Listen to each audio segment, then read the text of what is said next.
Bendiciones, mis amados hermanos. El Señor les bendiga a todos. Estamos aquí en este Shabbat para compartir su bendita y santa palabra. Bueno, ya ustedes saben que la enseñanza, hoy estoy compartiendo la primera parte del capítulo 13 de Marcos.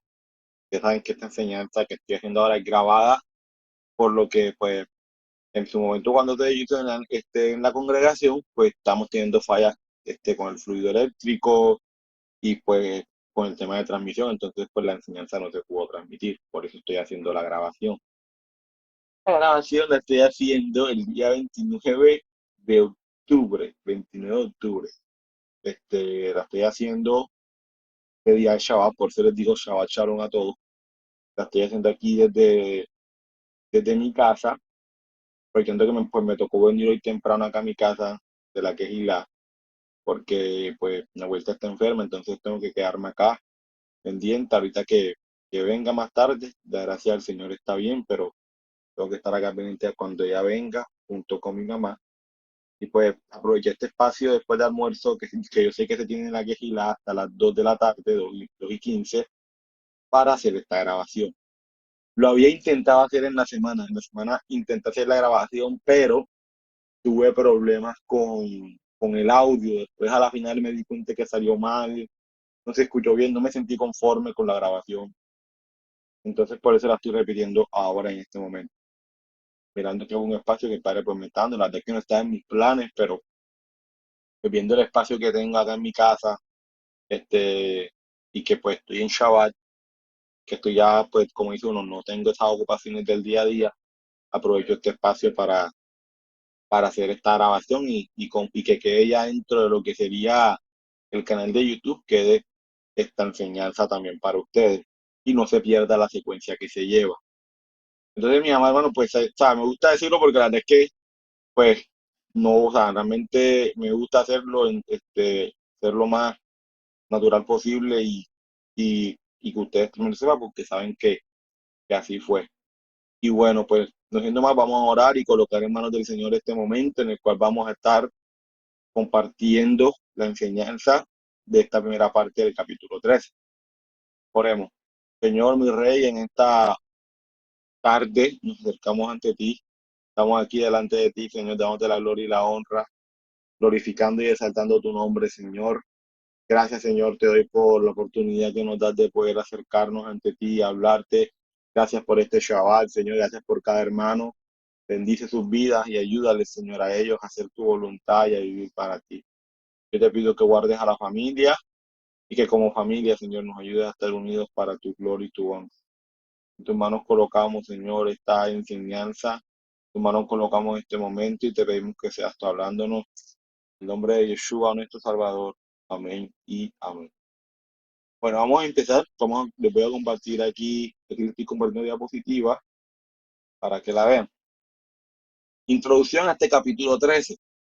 Les voy a compartir acá la introducción a este capítulo 13. Fíjense, tenemos por Matthew Henry, un hermano cristiano, que da su introducción a este capítulo. Fíjense lo que dice. La destrucción del templo anunciada, la declaración profética de Mashiach, la profecía de Mashiach, sus declaraciones proféticas y se insta a la vigilancia, al estar vigilante. Esa es una de las cosas que compartimos estos últimos versos, lo que fue del 24 al 37, lo compartimos el día de hoy en la mañana en la Quejilá, ya ahí sí fue en vivo por su transmisión normal. De Through the Bible, también fíjense en la introducción que da este capítulo. Nuevamente cabe destacar que en este capítulo no se incluyen milagros. Es muy interesante porque todos los capítulos de Marcos hasta ahora han incluido sus milagros. Aunque se registra mucha actividad, el Evangelio de Marcos es es el Evangelio de la acción, tiene ese nombre, con un marcado énfasis en los milagros. Pero en este capítulo la acción es una acción futura, es algo que va a ocurrir a futuro. No se produce una pausa en la acción, sino que esta es aún futura. Se relatan a los acontecimientos proféticos que señalarán el final de esta época, es decir, los hechos catastróficos del periodo llamado la Gran Tribulación, que recuerden, ahorita vamos a ver que esta Gran Tribulación no es más que dolores de parto, o sea, los principios de dolores, detallando gráficamente la segunda venida de Mashiach. La acción descrita forma parte integral del poder divino que es mayor que cualquier poder humano. Amén. Esta es la introducción que da Through the Bible a este capítulo. Dentro del cuerpo vamos a ver lo que sería Yeshua predice la destrucción del templo, señales antes del fin y la venida de Yeshua. Hoy vamos a compartir solamente el verso 1, este punto y parte de este punto. Y parte de este punto. Fíjense, Yeshua predice la destrucción del templo. Verso 1 al 2, ¿qué dice?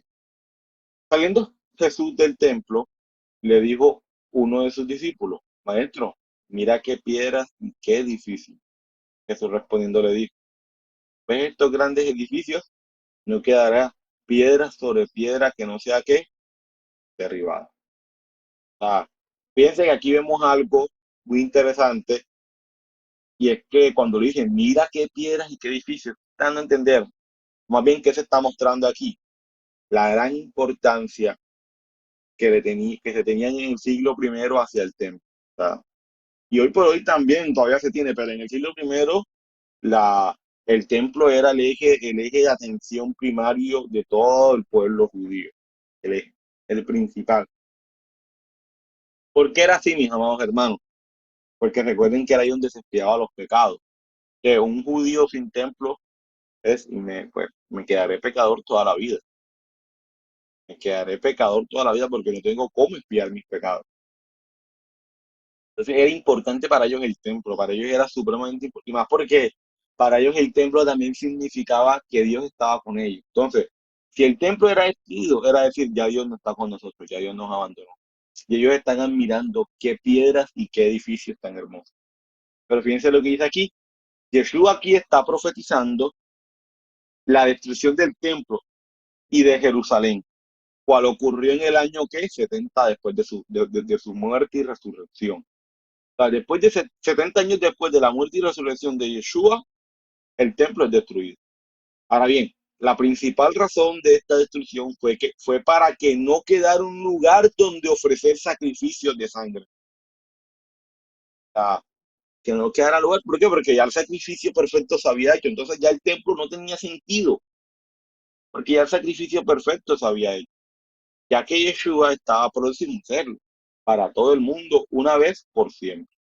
De hecho, les decía a los fariseos que ya no tendrían sangre que expiatoria. Cuando los romanos entraron en guerra con los judíos, esto ya fue tiempo después de la muerte y resurrección de Yeshua, se dice que no tenían el plan original de destruir el templo. Eso es lo que dicen los historiadores, que el plan de los romanos no era destruir el templo. O sea, ese nunca fue su plan, porque era una obra majestuosa.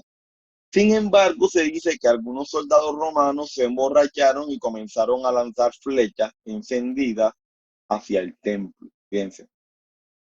Dentro de la borrachera, muchos soldados romanos empezaron a lanzar flechas encendidas al templo. ¿Pero por qué? Porque dentro del templo había algunos de la resistencia judía que estaban escondidos pensando que ahí no les harían nada, considerando que respetarían el lugar sagrado los romanos. De manera que el templo comenzó a incendiarse con las flechas. El templo tenía acabados de mármol y engastes de oro, el cual se empezó a fundir en el fuego tan intenso.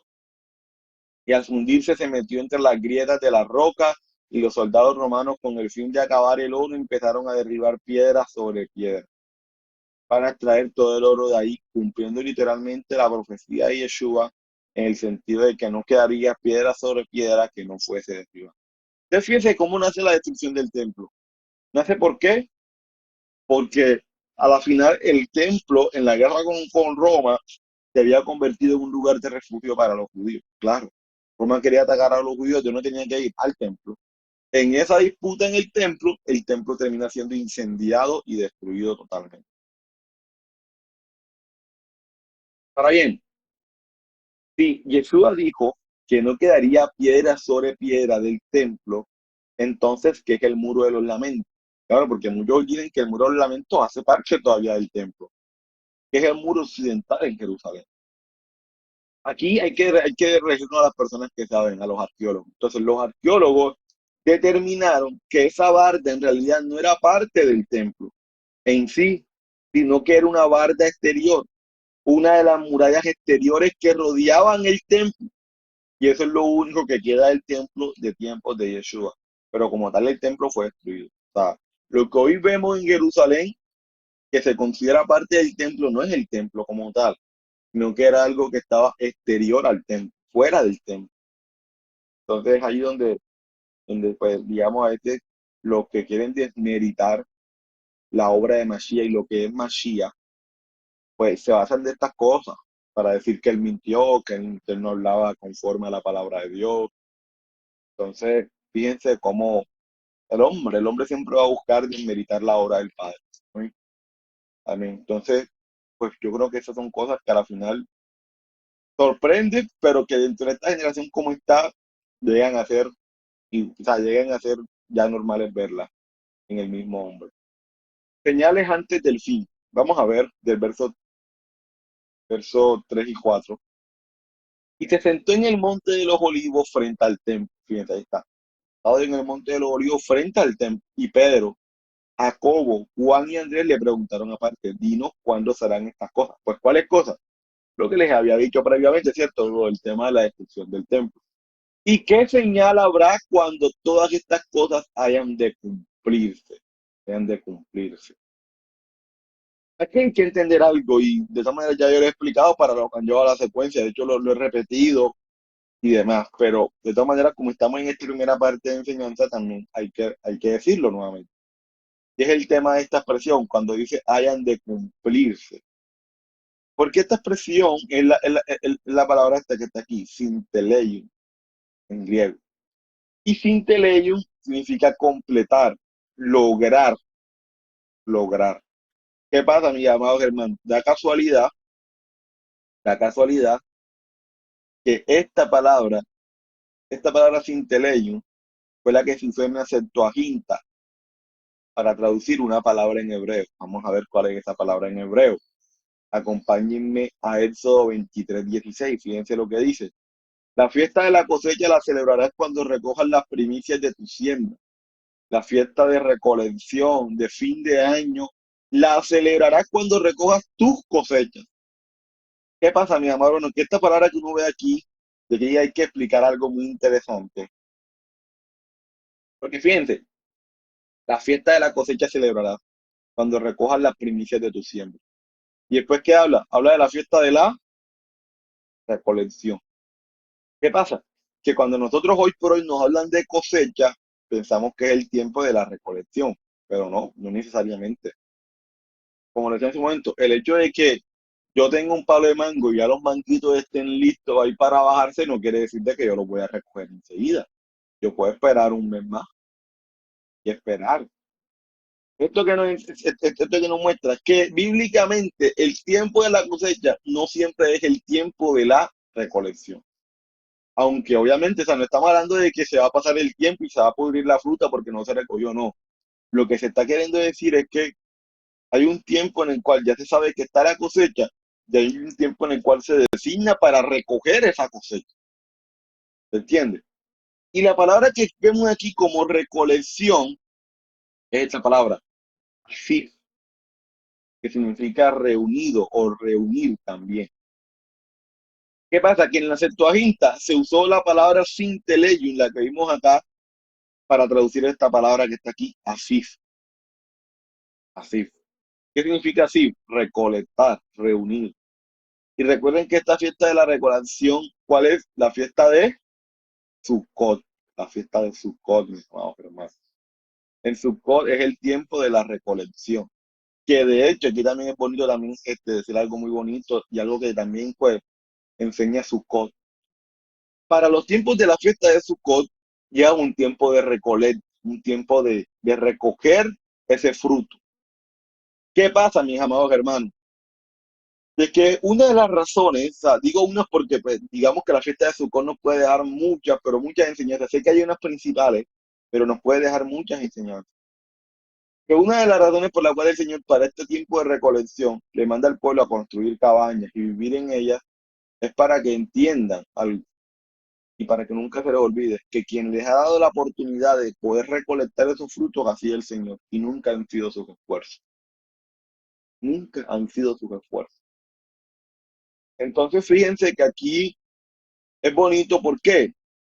Porque ya entendemos que esta palabra Sinteleyum que está acá fue la que se usó en la Septuaginta para traducir esta palabra que está aquí. Así, así.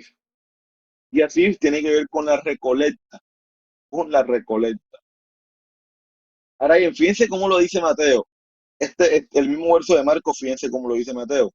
Más tarde estaba Jesús sentado en el monte de los olivos cuando llegaron los discípulos y le preguntaron en privado, ¿cuándo sucederá eso? ¿Y cuál será la señal de tu venida y del fin del mundo? ¿Qué pasa? Aquí el término fin del mundo no está bien. ¿Por qué? Aquí la palabra fin es la palabra sinteleyum, pero aquí no debe ser hablarse del fin del mundo, porque es que el mundo no se va a acabar, mis amados hermanos. El mundo va a ser restaurado. ¿Va a ser qué? Va a ser restaurado, restaurado. Es por eso que la mejor traducción a Marcos 13 debe ser, dinos, ¿cuándo serán estas cosas y qué señal habrá de tu venida? ¿Para qué? Para la recolecta final, para la recolecta final, no para el fin del mundo, sino para el tiempo. O sea, vas a hablar, Señor, ¿cuáles serán las señales para el momento en el cual ya tú vas a recoger a tu pueblo Israel? Para el tiempo de la recolecta en el cual el Señor va a recolectar a su pueblo. Ahora bien, esto ¿dónde vemos todo este tema de la recolecta del pueblo del Señor? Esto lo vemos acá en Ezequiel, lo que dicen los profetas. Fíjense lo que dice el profeta Ezequiel. Y yo os tomaré de las naciones y os recogeré de todas las tierras. ¿A quién va a tomar el pueblo y a quién va a recogerse a todas las naciones? A Israel.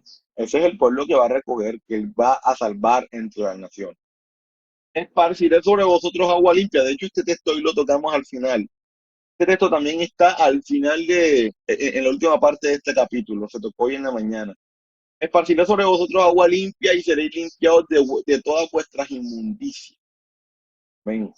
Bueno, porque aquí aprendimos que el agua limpia implica ¿qué? Implica la palabra. Y con esa agua limpia, que es la palabra, cierto, el Señor nos va a limpiar de nuestro pecado, inmundicia. Y también nos limpiará de vuestros ídolos. Sigue diciendo, os daré corazón nuevo. ¿Quién da un corazón nuevo? El Señor. Y pondré espíritu nuevo. ¿Quién pone un espíritu nuevo? El Señor, dentro de vosotros. Y quitaré, ¿quién quita? El Señor, quitaré de vuestra carne el corazón de piedra. ¿Y os daré un qué? Un corazón de carne. Pondré dentro de vosotros mi rúa, mi espíritu. Aquí está la promesa, ¿cierto? No estarán solos, sino que les vendrá el Consolador, el Espíritu Santo, el cual los guiará a la verdad. Claro, porque esto es lo que hace el Espíritu, nos guía a la verdad. Porque fíjense lo que dice, y pondré dentro de vosotros mi espíritu, pero ¿para qué? Porque fíjense lo que dice aquí, porque haré que andéis en mis estatutos, guardéis mis preceptos y los pongáis por obra. Esto que nos enseña, que cuando Yeshua dice, y pondré dentro de vosotros el Consolador, mi Santo Espíritu, el cual los guiará a toda verdad. ¿Cuál es la verdad? Esta: andar en mis estatutos, guardar mis preceptos y ponerlos por obra. Esa es la verdad. ¿Qué quiere decir, mis amados hermanos? Que todo aquel que tiene el Espíritu Santo va a procurar, ojo, no va a ser perfecto, pero va a procurar andar en los estatutos del Señor, va a procurar guardar los mandamientos del Señor y va a procurar colocarlos por obra. Entonces, al colocar en práctica los mandamientos del Señor, al ponerlos por obra, dice lo siguiente, verso 28, habitaréis en la tierra que di a vuestros padres, y vosotros me seréis por pueblo, y yo seré a vosotros por Dios. Amén. ¿Cuál será el pueblo del Señor? Israel. Aquí está hablando de Israel. Está hablando de otra nación, aquí no está hablando de otro pueblo, sino solamente de Israel. Ahora, fíjense lo que dice Ezequiel 37, del 21 al 23. Y le dirás, así ha dicho Jehová el Señor, he aquí yo tomo a quién, a los hijos de Israel. Claro, ese es el pueblo escogido de entre las naciones a las cuales fueron. ¿Y qué hará? Los recogeré de todas partes. Aquí está la recolecta final, ¿cierto? La recolecta. Y los traeré a su tierra. Y los haré una nación en la tierra, en los montes de donde, en los montes de Israel. Y un rey será a todos ellos por rey, y nunca más serán dos naciones, ni nunca más serán divididos en dos reinos, claro. Ni se contaminarán ya más con sus ídolos, con sus abominaciones y con todas sus rebeliones. Y los salvaré de todas sus rebeliones, o sea, de todos sus pecados el Señor nos salvará. ¿Cómo el Señor nos salvó de todas nuestras rebeliones, de todos nuestros pecados? ¿A través de quién? De Yeshua, con las cuales pecaron. Y los limpiaré. ¿Cómo nos va a limpiar? Con el agua, que es su palabra. Y me serán por pueblo y yo a ellos por Dios, ¿cierto? ¿Y quién es el pueblo del Señor? Aquí está, los hijos de Israel. A ellos fue dado esta palabra. A ellos son los que el Señor va a limpiar, a ellos son los que el Señor va a salvar, a ellos son los que el Señor va a rescatar. ¿Eso qué quiere decir, mis amados hermanos? Que si tú, en este caso, pues te consideras salvo a través de Mashiach y buscas obedecer la palabra del Señor, tú eres Israel. Tú eres Israel. No hay otro pueblo. Y no se habla de otro pueblo en la escritura. Y ahora fíjense lo que sigue diciendo en Marcos, los versos del 5 al 7. Jesús respondiendo les comenzó a decir, mirad que nadie os engañe. ¿A quién le está hablando? Al pueblo, a los hijos de Israel, a eso les dice.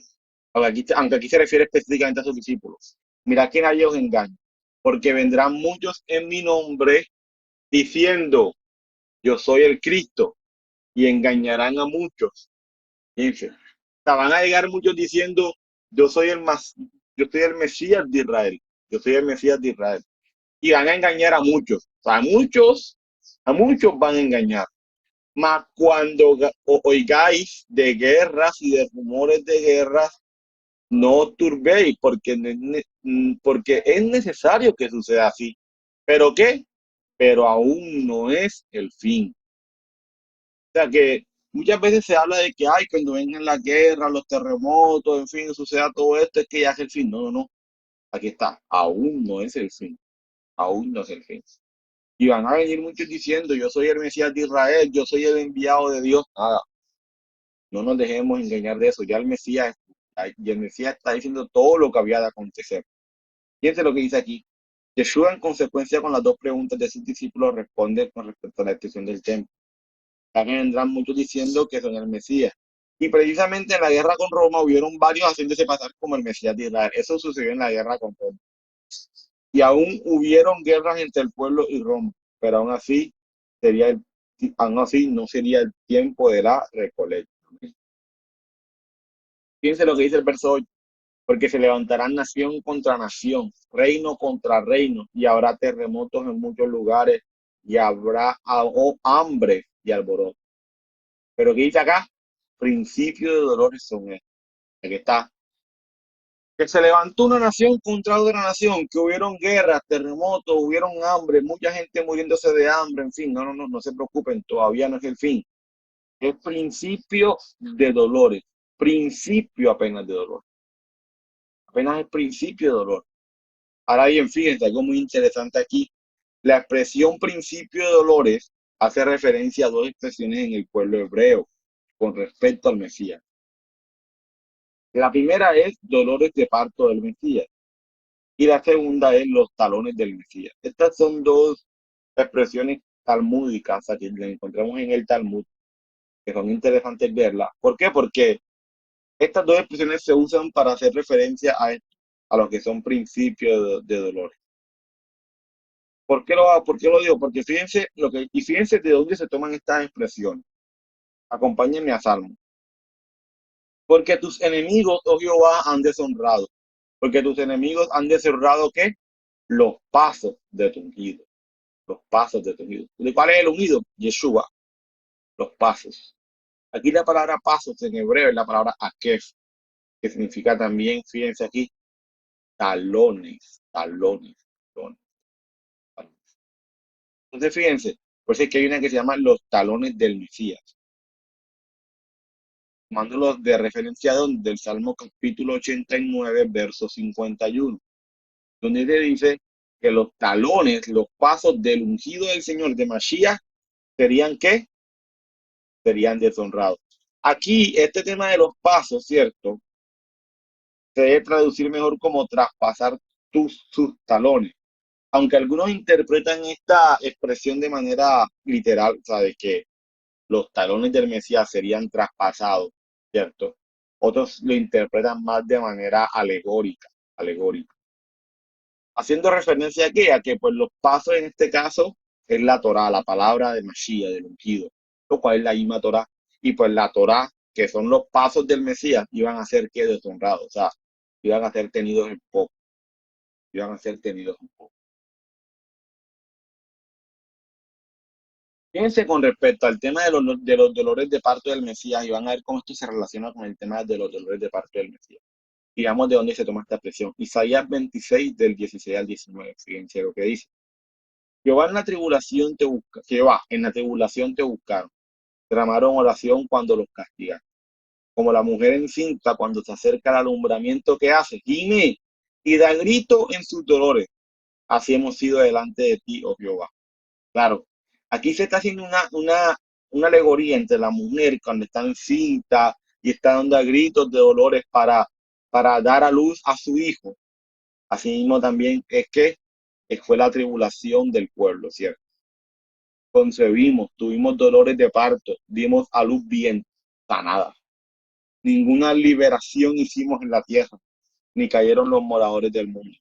Tus muertos vivirán, sus cadáveres resucitarán. Despertad y cantad, moradores del polvo, porque tu rocío es cual rocío de hortalizas, y la tierra dará sus muertos. Y fíjense lo que dice Jeremías 30, que también habla de esto. Estas pues son las palabras que habló Jehová acerca de Israel y Judá, de Efraín y de Judá. Porque así ha dicho Jehová, hemos oído voz de temblor, de espanto y no de paz. Inquirid ahora y mirad si el varón da luz, porque he visto que todo hombre tenía las manos sobre sus lomos, como mujer que está de parto, y se han vuelto pálidos todos sus rostros. Aún cuán grande es aquel día, tanto que no hay otro semejante a él. ¿Tiempo de qué? De angustia para Jacob, para Israel, pero de ella será liberado. Entonces, fíjense que los dolores de parto del Mashiach, ¿cierto? Así como el pueblo tuvo que sufrir, ¿cierto? Por causa de su pecado, así mismo Mashiach tuvo que sufrir también por causa del pecado del pueblo, aunque él no lo cometió, claro está. Pero él tuvo que sufrir también, tuvo que también sufrir esos dolores de parto, ese tiempo de angustia. Entonces aquí cuando se habla de los dolores de parto del Mashiach, o de deshonrar, ¿cierto? Los talones del Mashiach hace referencia a ese tiempo de angustia del pueblo, ese tiempo en el cual el pueblo va a pasar mucha tribulación, pero que aún no será el fin, sino que nada más apenas será que principio de dolores. Fíjense lo que dice aquí.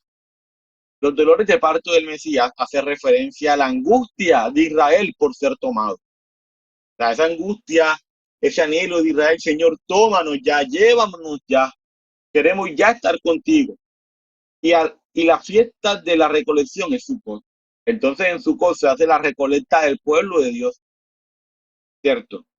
Lo interesante es que es en ese mismo día donde nace el cordero por el cual seremos recolectados. Recuerden que se dice y se enseña, ¿cierto? Que una historia también de que Yeshua nació para los tiempos de Sukkot, para esa semana de Sukkot. Recuerden que Sukkot es una semana. Lo interesante es que en Sukkot se da la fiesta, es la fiesta de la recolecta. O sea, que una de las cosas que nosotros celebramos en Sukkot es que en un tiempo como ese, el Señor va a recolectar a su pueblo de toda la tierra. Lo interesante es que en Sukkot nace el cordero por el cual seremos recolectados, que es Mashiach. Interesante, ¿cierto? En Sukkot seremos recolectados, pero en Sukkot nace el cordero por el cual podemos ser recolectados. Porque si el cordero no viene y muere por nuestros pecados y resucita, esperanza no habría ninguna. Pero como Él lo hace, y ahí es donde tenemos nuestra esperanza. Fíjense lo que dice los versos del 9 al 11 en Marcos. Pero mirad por vosotros mismos. Implica mirar por vosotros mismos. Hey, pilas con ustedes. Porque os entregarán a los concilios y en las sinagogas os azotarán. Y delante de gobernadores y de reyes os llevarán por causa de mí para testimonio a ellos. y es necesario que el Evangelio sea predicado antes a todas las naciones. Claro, ¿por qué el Evangelio? Ya aprendimos que el Evangelio es la palabra del Señor. ¿Por qué el Evangelio tiene que ser predicado antes a todas las naciones? Por la promesa de Abraham. En ti serán benditas todas las naciones, todas las familias de la tierra. Haré de ti multitud de naciones. Claro, por esa razón, por la promesa de Abraham. Pero cuando os trajeren para entregaros, no os preocupéis, porque lo que habéis de decir ni lo penséis, sino lo que os fuere dado en aquella hora, eso hablad. Porque no sois vosotros los que habláis, sino el Rúa, el Espíritu Santo, la presencia del Señor en nuestra vida. Entonces, fíjense, aquí esta parte del verso 11 me genera un poquito de, como que o sea, llevándolo a la práctica nosotros, sabiendo que aquí le está hablando a sus discípulos, ¿cierto? Para cuando nos vayan a entregar y demás, los van a azotar. Esta parte cuando dice que, pero cuando trajeren para entregaros, no os preocupéis. ¿Qué pasa, mis amados hermanos? Muchas veces nosotros como hijos del Señor, a veces no queremos tocar ciertos temas por el que dirán, ¿cierto? Pero si me dicen, no te preocupes, porque aun cuando ellos se quieran levantar contra ti, yo te daré palabra para que tú les hables a ellos con sabiduría. Muchas veces no le predicamos al otro porque decimos, ¿y qué pensará él? No te preocupes, el Señor va a colocar en ti las palabras precisas para hablarle a esa persona. Entonces, mis amados hermanos, que nuestra inseguridad, muchas veces nuestra inseguridad sea un límite para predicar la palabra. Más bien que nuestra inseguridad nos lleve a asegurarnos en el Señor. A decir, Señor, quizás no, ahora mismo no encuentro las palabras, pero sé que tú me las vas a dar. Sé que tú pondrás palabras en mi boca. Y aproveché esto para eso porque, mis amados hermanos, estamos pasando tiempos difíciles donde, donde el mundo cada vez se vuelta más a la inmoralidad, a hacer las cosas al revés. O sea, si el Señor dice A, el mundo dice que es B y se quiere quedar en su B, pero si el Señor dice que es B, el mundo dice que es A. O sea, todo lo que el Señor ha dicho, el mundo quiere hacerlo al revés, como le parece mejor. Y el Señor nos ha puesto a nosotros en este mundo como luz para llevar su palabra y para en el momento preciso hablar y no tener como que esa incertidumbre que ay, ¿qué voy a decir? Es que no sé qué voy a decir. No, no, no. El Señor pondrá palabra en nuestra boca. ¿Amén? Y fíjense lo que dice ahí aquí al final, el verso del 2 al 13. Y el hermano entregará la muerte al hermano y el padre al hijo. Y se levantarán los hijos contra los padres y los matarán. Fíjense, aquí ya se está hablando de un tiempo en el cual la misma familia va a ser que tenida en poco. O sea, ya no se va a respetar a los padres ni nada. Y seréis aborrecidos de todos por causa de mi nombre. Mas el que persevere hasta el fin que, mas el que persevere hasta la recolecta final, este será salvo. Amén. Este será salvo. Hay que perseverar, mis amados hermanos. Perseverar en obediencia, no desfallecer, mantenernos firmes en la verdad que profesamos. Amén. Fíjense esto que les quise traer acerca de los talones del Mesías y que tiene que ver con esto que está acá, donde ya no se va a respetar la familia, donde los padres ya no se van a respetar y nada de eso. Fíjense lo que dice aquí. Fíjense lo que dice. Los talones del Mesías en arameo, Itbata Bishmija, en hebreo, Itbot Hamashiach, Itbot Hamashiach, los talones del Mesías. Es un término que señala la época del fin de la Galut, de la diáspora, en la posteridad de los días antes de la venida de Mashiach o anexo a su venida. Fíjense, es posterior, o sea, antes de la venida de Mashiach es que ha de ocurrir esto.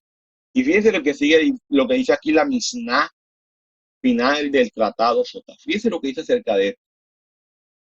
En Itbata Dishmiha, o sea, la era llamada los talones del Mesías, la osadía se multiplicará, la gloria será cambiada, o sea, la palabra va a ser cambiada por otra cosa. La vid dará su fruto y el vino será cambiado en algo costoso. O sea, lo que es valioso se va a cambiar por otras cosas. Y el reino será convertido en qué? En herejía. Ya no se va a predicar palabra. Ahora se va a predicar cualquier otra cosa menos la palabra de Dios, sin que haya reprensión.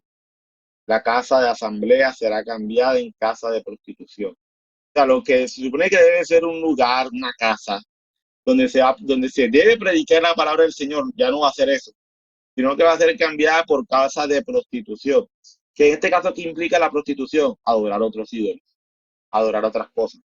Hoy muchas veces se va a la iglesia, mis amados hermanos, a no escuchar la palabra de Dios, sino a adorar al pastor, adorar al líder. Es que a mí me gusta allá porque es que el pastor es, pastor lo otro. Se está convirtiendo en casa de prostitución. Galilea será devastada y el Golán será deshabitado. Y los hombres del lugar andarán por los alrededores de ciudad en ciudad, en cinturones de miseria, sin que sean favorecidos. La sabiduría de los escribas apestará. Claro, sí, que sabiduría y que vivir y que la Torah, tú apesta. No, no me dejes eso, yo no quiero eso. Los temerosos del pecado, o sea, los que buscan guardar Torah, van a ser ¿qué? Despreciados.